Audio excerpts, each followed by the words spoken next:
बिस्मिल्लाहिर्रहमानिर्रहीम अस्सलाम वालेकुम। आज हम जिस थ्योरम को समझने जा रहे हैं वो एक बड़ा ही ज़बरदस्त किस्म का थ्योरम है। थ्योरम नंबर 12.1.3 क्लास 9th का चैप्टर नंबर 12 का तीसरा थ्योरम। तो इसकी स्टेटमेंट कुछ ऐसे है बेटा कि the right bisector the right bisectors of the bisectors. ठीक है, यहाँ पे ये वर्ड प्लूरल यूज़ हुआ है। ठीक है, इसका मतलब है कि एक नहीं होगा, एक से ज़्यादा होंगे। तो the right bisectors of the sides, किसकी sides? Sides of a triangle. तो ट्राइंगल की 3 साइड्स होती हैं, इसलिए हर साइड का बाइसेक्टर की बात हो रही है। तो तीनों के तीनों साइड्स के जो क्या होंगे? बाइसेक्टर्स होंगे।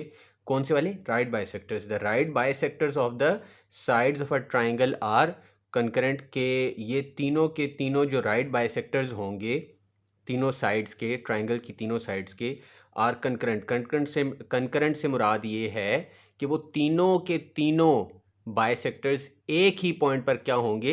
वो मिल रहे होंगे, यानी उनका जो जॉइनिंग पॉइंट होगा वो एक ही होगा। तो इस थ्योरम को स्टार्ट करने से पहले हमारे लिए ज़रूरी है कि हम रिकॉल करें थ्योरम नंबर 12.1.1 को, यानी इस चैप्टर का, चैप्टर नंबर 12 का पहला थ्योरम। क्योंकि हम इस थ्योरम को अगर प्रूव करेंगे तो हम उस थ्योरम की मदद से प्रूव करेंगे। तो पहले हम उसको रिकॉल कर लेते हैं, उसकी स्टेटमेंट को देख लेते हैं, उसकी डायग्राम को देख लेते हैं, और फिर कैसे उसकी स्टेटमेंट और डायग्राम हमारे इस थ्योरम में यूज़ होने वाली है उसको हम समझ लेंगे। ठीक है, तो चलते हैं अपने थ्योरम नंबर 12.1 की स्टेटमेंट के ऊपर और उसकी डायग्राम के ऊपर।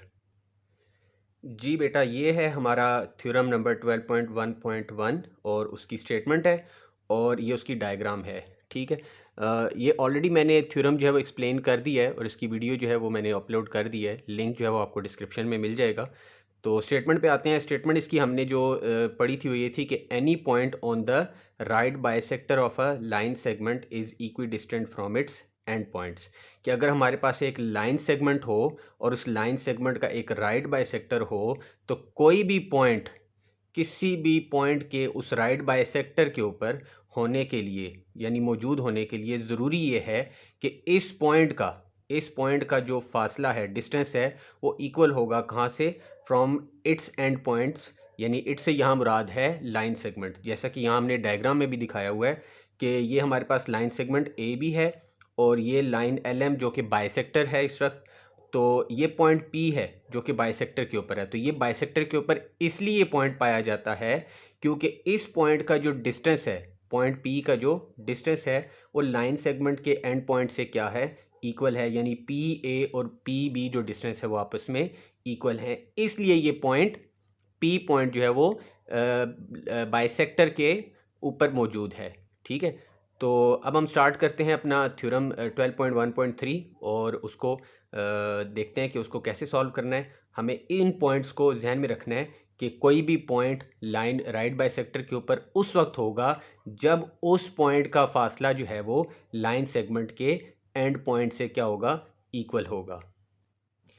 जी तो बेटा, ये है हमारा थ्योरम 12.1.3। स्टेटमेंट हम इसकी ऑलरेडी देख चुके हैं, और चूँकि ट्राइंगल है तो ट्राइंगल, ये हमारे पास इसकी डायग्राम है।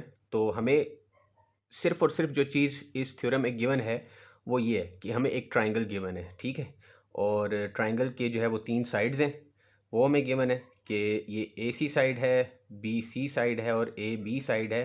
अब ये जो तीनों की तीनों साइड्स हैं, अगर आप गौर करें तो ए सी जो है वो भी एक लाइन सेगमेंट है, ए बी भी एक लाइन सेगमेंट है, और बी सी भी एक लाइन सेगमेंट है। हमने करना ये है कि हमने ये प्रूव करना है कि इन तीनों साइड्स के जो राइट बाइसेक्टर्स हैं, अगर वो ड्रॉ किए जाएं तो वो एक ही पॉइंट पर मिल जाते हैं।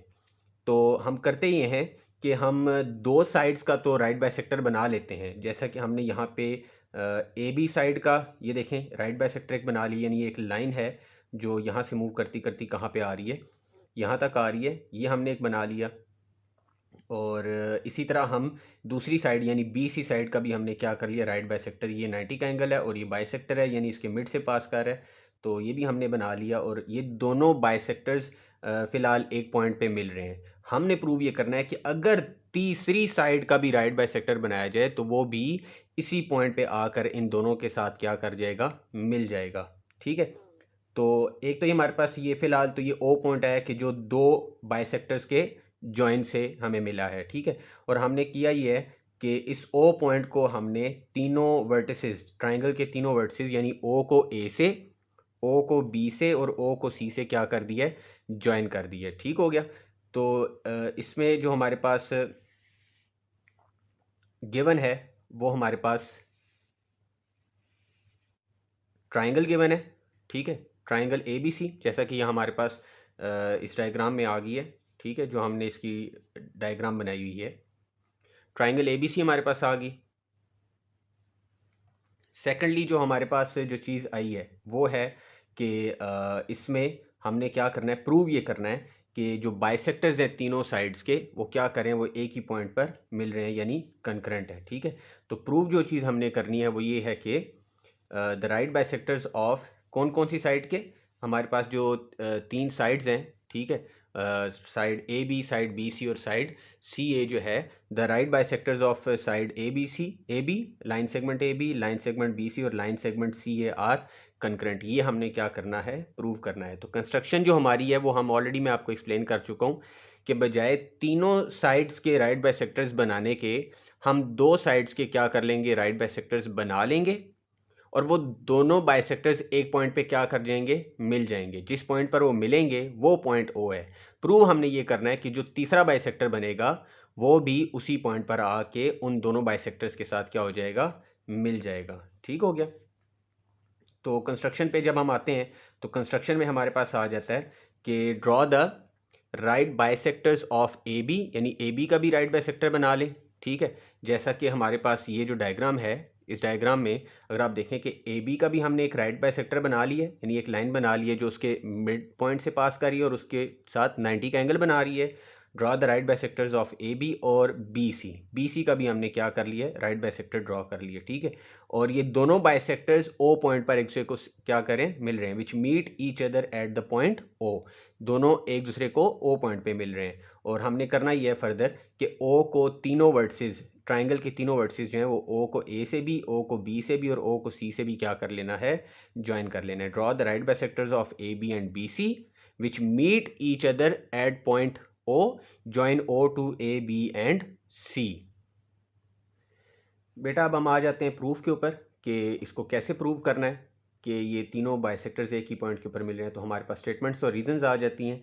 तो जो पहली स्टेटमेंट हमारे पास आ रही है वो ये है कि ओ ए और ओ बी, ओ ए लाइन सेगमेंट ओ ए और लाइन सेगमेंट ओ बी, ये दोनों क्या हैं, ये कॉन्ग्रेंट हैं। किस तरह से हैं, वही मैंने जो आपको स्टार्ट में बात बता दी है कि पहला थ्योरम जो है इस चैप्टर का, उसके अकॉर्डिंगली किसी भी कोई भी पॉइंट या किसी भी पॉइंट के राइट बाइसेक्टर पे होने के लिए ज़रूरी ये है कि उस पॉइंट का जो फासला है वो लाइन सेगमेंट के एंड पॉइंट से क्या हो। तो ये जो पॉइंट ओ है, अगर हम इसकी बात करें ओ ए की और ओ बी की, तो ये ओ ए जो है वो ओ का डिस्टेंस है ए बी लाइन सेगमेंट के एंड पॉइंट ए से, ओ का डिस्टेंस है ए से और ओ का डिस्टेंस है बी से। तो चूंकि ये पॉइंट जो है ये कंस्ट्रक्शन के अकॉर्डिंगली हमने क्या कहा हुआ है कि ये राइट बाइसेक्टर के ऊपर मौजूद है, इसलिए इसका जो फासला होगा वो ए से और इसका जो फासला होगा बी से वो क्या है, इक्वल है। और इसकी जो रीज़न है वो पहला थ्योरम है। तो हमारे पास ओ ए और ओ बी क्या है, कॉन्ग्रेंट हैं। और इसकी रीज़न पहले थ्योरम की स्टेटमेंट है कि ईच पॉइंट ऑन या any point on right bisector of a line segment is equi distant from its and points, कि ये लाइन सेगमेंट के एंड पॉइंट से क्या होगा, उस पॉइंट का जो फासला होगा वो इक्वल होगा। ठीक है, तो सेकंड हमारे पास आ जाता है कि इसी तरह अगर आप बी सी के लाइन सेगमेंट बी सी के साथ अगर देखें तो ओ का जो डिस्टेंस है बी से और ओ का जो डिस्टेंस है सी से, चूँकि ओ पॉइंट बी से की भी राइट बाइसेक्टर के ऊपर मौजूद है, इसलिए ओ बी और ओ सी का फासला क्या होगा, इक्वल होगा। इसलिए ओ बी और ओ सी क्या हैं, कॉन्ग्रेंट हैं, एज इन वन, यानी वन वाली रीज़न के एनी पॉइंट या each point on right bisector of a line segment is equi distant from its and points. अब अगर 1 और 2 को देखें तो ओ ए और ओ बी इक्वल हैं, ओ बी और ओ सी आपस में इक्वल हैं। तो यहाँ से हमें ये पता चलता है कि अगर ओ ए ओ बी इक्वल और ओ बी और ओ सी इक्वल, तो इसका मतलब है ओ ए और ओ सी भी आपस में क्या हैं, इक्वल हैं। ठीक है, तो O A is congruent to O C, और इसकी रीज़न हमने फ्रॉम 1 एंड 2 पहले दोनों पॉइंट्स को देखकर इसको कहा है। ठीक है, तो इसको हमने 3 का नाम दे दिया। अब ओ ए और ओ सी अगर देखें तो ओ ए और ओ सी अगर इक्वल हो गए हैं तो ए और सी पॉइंट तो लाइन सेगमेंट ए सी के एंड पॉइंट्स हैं। तो हमारे थ्योरम के हिसाब से ओ का जो डिस्टेंस है ए से और ओ का जो डिस्टेंस है सी से वो क्या हो चुका है, इक्वल हो चुका है। तो ये इक्वल होने का मतलब ये है कि ओ जो है वो point O is on the right bisector of A C. तो ओ जो है वो ए सी के राइट बाइसेक्टर के ऊपर भी मौजूद है। ठीक है, तो ओ इसकी रीज़न क्या है कि ओ जो है वो इसका फासला ए और सी से, O is equidistant from A and C, तो इसको हमने 4 का नाम दे दिया। लेकिन कंस्ट्रक्शन में हमने ये बात कही थी कि जो ओ है वो तो सिर्फ ए बी और बी सी के राइट बाइसेक्टर के ऊपर है, but O is on the right bisector of A B and B C, हमने कंस्ट्रक्शन में ये बात कर दी थी। तो लेकिन इसके अकॉर्डिंगली, इस पॉइंट के अकॉर्डिंगली, ये जो थर्ड है इसके अकॉर्डिंगली और ये जो फोर्थ पॉइंट है, थर्ड और फोर्थ पॉइंट जो हमारा है, इसके अकॉर्डिंगली जो ओ है वो ए सी के भी राइट बाइसेक्टर के ऊपर मौजूद है। तो इसलिए हम ये कहेंगे hence the right bisectors of the three sides of a triangle are concurrent at O, कि ये जो तीनों साइड्स हैं अगर इन तीनों के बाइसेक्टर्स को ड्रॉ किया जाए तो वो तीनों के तीनों बाइसेक्टर्स क्या हो जाते हैं, कॉन्करेंट हो जाते हैं। और इसकी रीज़न है फ्रॉम 4 एंड 5 के ओ पॉइंट सी ए का भी राइट बाइसेक्टर के ऊपर मौजूद है और ओ पॉइंट जो है वो ए बी और बी सी के भी राइट बाइसेक्टर के ऊपर मौजूद है। इसलिए ए बी, बी सी और सी ए के अगर बाइसेक्टर्स ड्रॉ किए जाएं तो ये तीनों के तीनों बाइसेक्टर्स एक ही पॉइंट यानी पॉइंट ओ पर आके क्या कर जाते हैं, मिल जाते हैं, जैसा कि हमारी डायग्राम में भी मौजूद है। तो यहाँ से हमारा थ्योरम जो है वो क्या हो जाता है, प्रूफ हो जाता है, ये कंप्लीट हो जाता है इसका प्रूफ। तो उम्मीद है कि आपको इस थ्योरम की समझ आ गई होगी। इंशाल्लाह मिलते हैं नेक्स्ट वीडियो में किसी नए टॉपिक के साथ। तब तक के लिए अपना ख्याल रखिएगा। अल्लाह हाफिज़।